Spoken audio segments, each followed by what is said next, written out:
नमस्कार दोस्तों, मेरा नाम मोइन अहमद है। मैंने यूपीएससी सीएससी 2022 में 296 रैंक हासिल की है। आपने बहुत सी कहानियाँ जोश टॉक के माध्यम से सुनी होंगी, किस तरीके से एक छोटी सी क्षेत्र गांव से निकलकर संघर्षशील जीवन व्यतीत कर चुनौतियों से लड़कर कुछ लोगों ने ज़िंदगी में बड़ा मकाम हासिल किया है। ऐसी ही कुछ कहानी मेरी है। मैं जोश टॉक के माध्यम से आपके साथ अपनी जर्नी शेयर करूंगा, किस तरीके से विपरीत परिस्थितियों का सामना करते हुए मैंने एक बड़ा मकाम हासिल किया, जो आपके लिए एक प्रेरणा का स्रोत हो सकती है। मैं उत्तर प्रदेश राज्य के मुरादाबाद ज़िले के एक छोटे से गांव जटपुरा से आता हूं, जो एक अविकसित या एक पिछड़ा इलाका माना जाता है। मैं अपनी फैमिली के बारे में बताना चाहूँगा। मेरे परिवार में मेरे पापा, मेरी अम्मी और 3 भाई, 1 बहन है।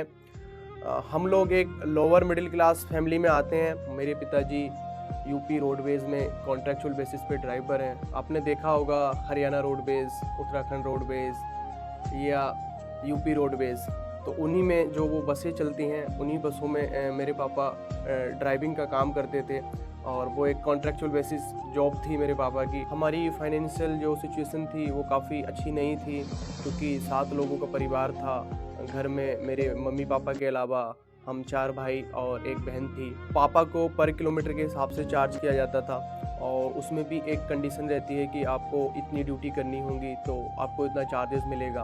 तो महीने में कई बार होता है कि व्यक्ति की तबीयत भी ख़राब होती है या कुछ महत्वपूर्ण कार्यों के लिए छुट्टी ली जाती है, तो जिसकी वजह से कभी कभी जो टारगेट दिया जाता था तो वो भी पूरा नहीं होता था। तो जो एक मंथली इनकम रहती थी वो कभी फिक्स ही नहीं रह पाती थी। तो उस सिचुएशन में पढ़ाई करवाना बड़ा मुश्किल था मेरे पापा के लिए। फिर भी उन्होंने कोशिश की कि हम अच्छे से अच्छे स्कूल में पढ़ पाएँ। तो जो भी गांव का अच्छा स्कूल माना जाता था उसमें हमारा एडमिशन कराया गया। लेकिन धीरे धीरे क्या हुआ कि जिस स्कूल में हम पढ़ते थे उस स्कूल की फ़ीस बढ़ाई जा रही थी, तो हमारे लिए मुश्किल हो रहा था, क्योंकि हमारे घर के खर्चे भी थे और भी तरह तरह की जिम्मेदारियां महीने या साल में परिवार में आती रहती हैं, तो हम वो फ़ीस अफोर्ड नहीं कर सकते थे। तो मैंने क्लास 6 तक तो उसको अफोर्ड करने की कोशिश की। उसके बाद मैंने भी अपना एडमिशन वहाँ से कटवाया और अपने गांव के ही स्कूल में, जहाँ 50 रुपये महीना की फ़ीस थी। आप लोग जानते ही हैं कि जो गांव के लोकल स्कूल होते हैं तो उसमें कुछ भारी भरकम फ़ीस नहीं होती है, सिर्फ नॉर्मल से एक चार्ज किया जाता है। तो वहाँ पर मैंने एडमिशन लिया। उसके साथ ही मैंने अपनी पढ़ाई को कंटिन्यू किया और मेरा सपना था उस टाइम कि मैं कुछ बड़ा करूं, क्योंकि उस वक्त भी मैं न्यूज़पेपर पढ़ता था। तो मुझे जिलाधिकारी या एसएसपी से संबंधित जो भी चीज़ें थीं वो पता थीं, क्योंकि मेरे ताया जी थे जो अब इस दुनिया में नहीं रहे हैं। तो उनसे मैं जानकारी लेता रहता था कि जिलाधिकारी कौन लोग होते हैं या एसएसपी कौन लोग होते हैं, तो वो मुझे जानकारी देते रहते थे।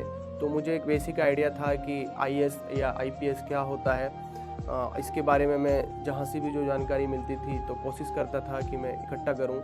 लेकिन साथ ही जो मेरा खुद का सपना है, जो आप सभी लोग जानते हैं कि आज के ज़माने में बच्चों के कई तरीके के सपने रहते हैं कि मैं आईएएस आईपीएस भी बन जाऊं, साथ में कुछ और भी बन जाऊं। तो मैं भी उन्हीं बच्चों में से एक था और मेरा सपना था कि मैं क्रिकेटर बनूं, क्योंकि मैं क्रिकेट में काफ़ी रुचि रखता था और क्रिकेट खेलता भी था, क्रिकेट देखता भी था और क्रिकेट से संबंधित जो भी न्यूज़पेपर में रहता था सबसे पहले मैं वही न्यूज़ पढ़ता था। तो दोनों चीज़ें साथ साथ चल रही थी कि या तो मैं क्रिकेटर बनना है या मुझे सिविल सर्वेंट बनना है, और उसके बाद हम खेलने में बिजी हो जाते हैं। तो मैं भी सभी बच्चों की तरह स्कूल से आता था और अपने दोस्तों के साथ पूरा पूरा दिन क्रिकेट खेलता था, दोपहर में भी क्रिकेट खेलता था और कभी कभी तो खाना खाना भी भूल जाते थे क्रिकेट के चक्कर में। तो उतना मुझे जोश था उस टाइम कि मैं क्रिकेट खेलूं। लेकिन साथ में मेरी पढ़ाई भी चल रही थी, तो 9th भी मैंने कंप्लीट किया था, 10th भी मैंने कंप्लीट किया। उसके बाद 11th-12th का एक दौर आया जो मेरी लाइफ का बड़ा टर्निंग पॉइंट था। 11th में तो मैं उतनी पढ़ाई नहीं कर पाया, क्योंकि उतने रेगुलेशंस स्कूल में नहीं होते हैं कि आपको 11th में कंटिन्यू पढ़ाई करनी है या अटेंडेंस एक नॉर्मल लेवल पे रहती है, तो उतनी मैं जाता था स्कूल में। बट जैसे ही 12th आया तो मेरे जीवन में एक बड़ा महत्वपूर्ण पड़ाव सामने आया, क्योंकि क्या हुआ कि 11th क्लास में जो मेरे मार्क्स आए थे तो वो काफ़ी कम थे। और टीचर ने मेरे बोला था कि शायद तुमको ये जो मार्क्स मिले हैं ये बहुत ज़्यादा है, तुम इतने भी डिज़र्व नहीं करते हो। तो मुझे लगा कि पढ़ने में मैं इतना तो बेकार नहीं हूँ, क्योंकि बचपन से मैं अपनी क्लास में हमेशा पढ़ने में टॉप क्लास लोगों में रहा हूँ। तो ऐसा कैसा हो गया कि टीचर मेरे को बोल रहा है कि तुम ये डिज़र्व भी नहीं करते हो। तो मैंने एक निर्णय लिया कि अब मैं जो भी 12th है उसका जो भी सिलेबस है उसको मैं मेहनत से पढ़ूँगा। और मेरे दोस्त लोग काफ़ी पढ़ रहे थे, तो मैंने भी निर्णय लिया कि मैं भी अच्छे से पढ़ाई करूँगा। तो मैं डेली स्कूल जाता था, लेकिन स्कूल में जो पढ़ाया जाता था उससे सिलेबस कंप्लीट हो नहीं पा रहा था। आप सभी लोगों को पता होगा कि एक तो विद्यालय गांव में स्थित है और उतने क्वालिटी वाले टीचर होते नहीं हैं, तो एक लेवल तक ही मैं शायद वहाँ से कर पाता। तो तभी मैंने डिसाइड किया कि क्यों ना ट्यूशन पढ़ा जाए। तो मैंने अपने पापा से बात की कि मुझे ट्यूशन की ज़रूरत है। तो मेरे पापा ने बोला कि मैं इतना पैसा अफोर्ड नहीं कर सकता हूँ, आपकी जो भी फ़ीस है, उस वक्त मेरी फ़ीस 200 रुपये महीना होती थी। और लेकिन ट्यूशन में जो चार्जेस थे वो लगभग 600 से 800 रुपये आ रहे थे, क्योंकि मुझे physics, chemistry, math in subject की ट्यूशन पढ़नी थी। तो मेरे पापा की तरफ से तो मुझे रिजेक्शन मिला, लेकिन यहाँ पर जो मुझे साथ दिया वो मेरी माँ ने दिया। और उन्होंने अपने जो भी घर के खर्चे होते हैं या जो भी उनकी पॉकेट मनी थी वहाँ से पैसे बचाकर मुझे दिए और मैंने ट्यूशन पढ़ना स्टार्ट किया। और जो 12 महीने या 24 महीने का कोर्स था उसको मैंने 8 से 9 महीने में ही कंप्लीट किया, क्योंकि मैं ज़्यादा मेहनत करता था उस वक्त। अगर मेरे साथी लोग 7 से 8 घंटा पढ़ते थे तो मैंने 10 से 12 घंटे पढ़ाई स्टार्ट की।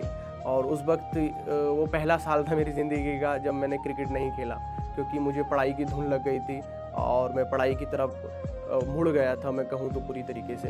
तो मैंने काफ़ी अच्छे मार्क्स भी अर्जित किए और अपना स्कूल टॉप किया मैंने 12th में। लेकिन 12th के बाद फिर वही जो मेरा क्रिकेटर बनने का सपना था वो फिर वापस आया कि नहीं पढ़ाई तो मुझे नहीं करनी है, मुझे तो वापस क्रिकेटर ही बनना है। तो फिर मुझे लगा कि क्यों ना एक बार मुझे क्रिकेटर बनने के लिए ही ट्राई करना चाहिए। तो पारिवारिक स्थितियाँ तो ऐसी हैं नहीं जो मुझे प्रॉपर सपोर्ट कर पाएँ। तो इसके लिए मैंने हमारे मुरादाबाद में एक सरकारी स्टेडियम है, तो वहाँ एडमिशन लिया ताकि मैं क्रिकेट की कोचिंग कर पाऊँ। तो मैंने वहाँ पे कुछ महीनों तक लगातार कोचिंग भी की और मैं रोज़ गांव से जाता था वहाँ पे 30 से 35 किलोमीटर का सफ़र तय करके, तो काफ़ी थक भी जाता था। और उससे भी बड़ी चीज़ जो मुझे लगी कि जो फाइनेंशियल सिचुएशन थी वो मुझे सपोर्ट नहीं कर रही थी, क्योंकि ट्रेनिंग के लिए बेहतर इक्विपमेंट चाहिए होते हैं और टूर जाते हैं तो उसके लिए भी पैसों की ज़रूरत होती है। तो मेरे पास उतने पैसे तो होते नहीं थे, लेकिन फिर भी मैंने कोशिश करी कि मैं अपने इसी सपने को कंटिन्यू करूं। तो उसके लिए मैंने साइबर कैफ़े स्टार्ट किया अपने गांव में ही 2016 में, ताकि मैं सुबह से लेकर दोपहर तक साइबर कैफ़े पर बैठूं और फिर उसके बाद क्रिकेट की कोचिंग के लिए मुरादाबाद जाऊं। लेकिन धीरे धीरे मुझे समझ आ गया कि एक तो ये काफ़ी हेक्टिक होता जा रहा था कि मैं सुबह से लेकर शाम तक साइबर कैफ़े पर बैठूं, और उससे भी बड़ी बात जो मेरी समझ में आ गई कि ये जो मेरा क्रिकेटर बनने का सपना है ये एक मिथ है। मेरे अंदर वो एबिलिटी या वो कैपेबिलिटी नहीं है कि मैं क्रिकेटर बन पाऊँगा। और तो मैंने 2017 की स्टार्टिंग में ही इस सपने को छोड़ दिया कि मैं क्रिकेटर नहीं बन सकता। और जो मेरा बैक ऑफ द माइंड चल रहा था कि मुझे सिविल सर्विसेज क्वालिफाई करना है, तो उसकी तरफ मैंने रुख किया। अब मेरी कोशिश यही थी कि जो सिविल सर्विसेज का मेरा सपना है उसको कैसे पूरा किया जाए। जब मैंने सिविल सर्विसेज में जाने का निर्णय लिया तो मेरे सामने सबसे बड़ी चुनौती यही थी कि मेरी स्कूलिंग और कॉलेज उतना अच्छा हुआ नहीं था, तो मुझे दिल्ली जैसे शहर में आने के लिए प्रयास करना ज़रूरी था। तो मैंने उसके लिए कोशिश की कि कुछ पैसे इकट्ठे किए जाएं। जो मेरा एस्टीमेट था वो लगभग 3 लाख रुपए का था, क्योंकि मुझे अंदाज़ा था कि कहीं ना कहीं 3 साल इस एग्ज़ाम में लग जाएंगे और 3 लाख के अराउंड खर्चा आ सकता है। तो उसके लिए फिर मैंने प्रयास जारी किया, क्योंकि मेरे पास तो उतने पैसे थे नहीं, ना ही मेरे घर वालों के पास उतने पैसे थे, बल्कि घर वाले तो और चिंता में आ गए कि अभी तो कुछ हम फाइनेंशियली स्टेबल हुए थे और आप अब साइबर कैफ़े भी छोड़कर जाओगे, प्लस जो तैयारी करोगे उसके लिए भी पैसे कहाँ से लाओगे। तो मैंने निर्णय किया कि जो भी मेरे पास 25 से 30 हज़ार रुपये सेविंग थी वो मैं अपनी पढ़ाई में लगाऊंगा तो उससे तो पूरा हो नहीं पा रहा था।